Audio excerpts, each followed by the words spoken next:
What is material design? You'll probably have to ask me this a couple times. So material design is a system for designing interfaces. Designing. Material design is a design language. Material design is a design system. Material design is a new perspective on what the human and device relationship can be. Maybe it's too complex of an idea. Material design is this design philosophy that's really trying to acknowledge the technology behind the interface. It's a way for designers to collaborate with users. Material design is a way for designers to get what they want.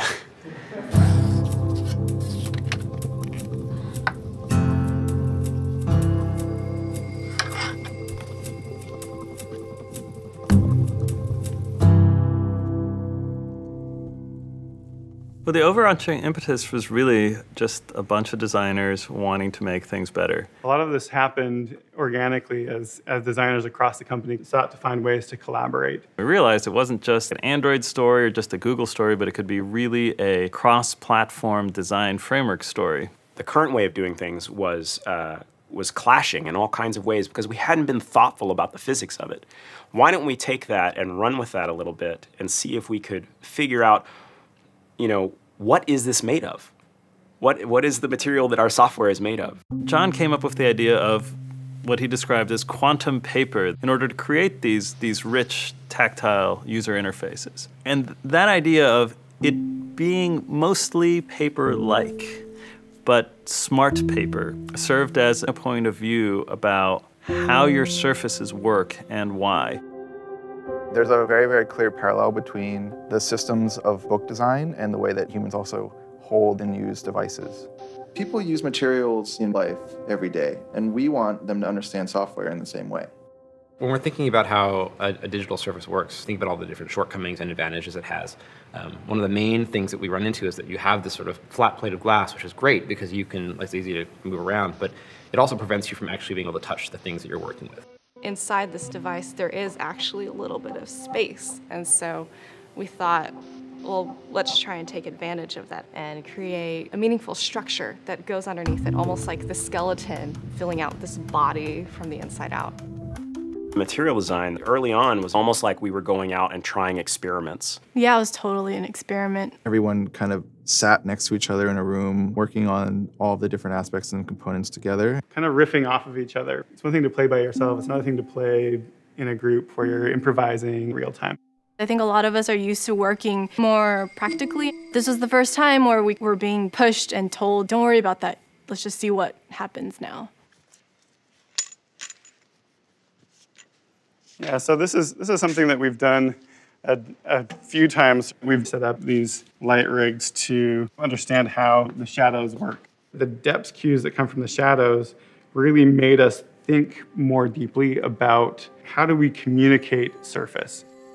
We built a system that enforces that the light comes in at 45-degree angles. That helps keep the shadows consistent from the top to the bottom of the screen. Even as we were designing out the icons, we started to see some really interesting subtleties you wouldn't normally notice, but these are things we pick up on and help us to understand that it's a surface. Strips are spacers measured out to scale to the way that they're modeled digitally, so not just X and Y, but also in Z. The floating action button, the fab, the way that we said, there's just one thing, stop with your 5 buttons, your 4 buttons, make the call. I thought that was great. And it was not an idea that I was comfortable with at first. Button sounds like such a simple concept, though when we kind of took it down to its basics of, well, it's this area on screen that lets a user perform an action.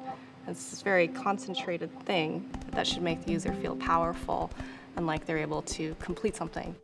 There were little things like having buttons that depressed felt a little bit odd because they're not actually depressing. Your finger doesn't feel anything moving down.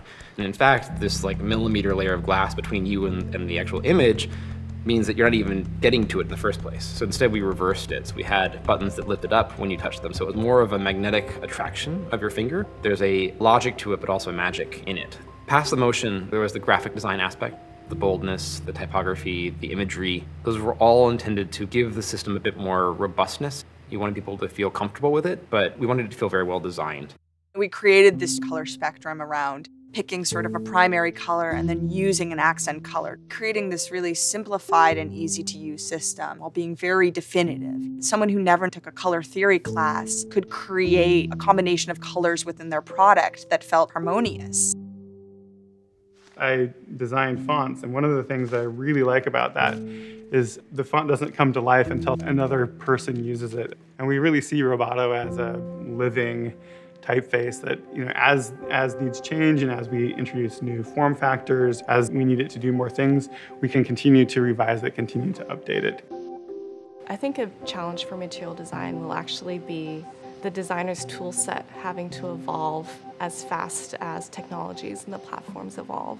To constantly be reevaluating itself and to constantly be thinking about what's no longer relevant. What did we think was universal but turned out to be a fad or simply the wrong emphasis? What I love is when people take sort of the basic principles of material design and then they take them in a new direction. Now that we publish the material design specs, I'm really excited about the fact that we can go and engage other designers in conversation outside of Google.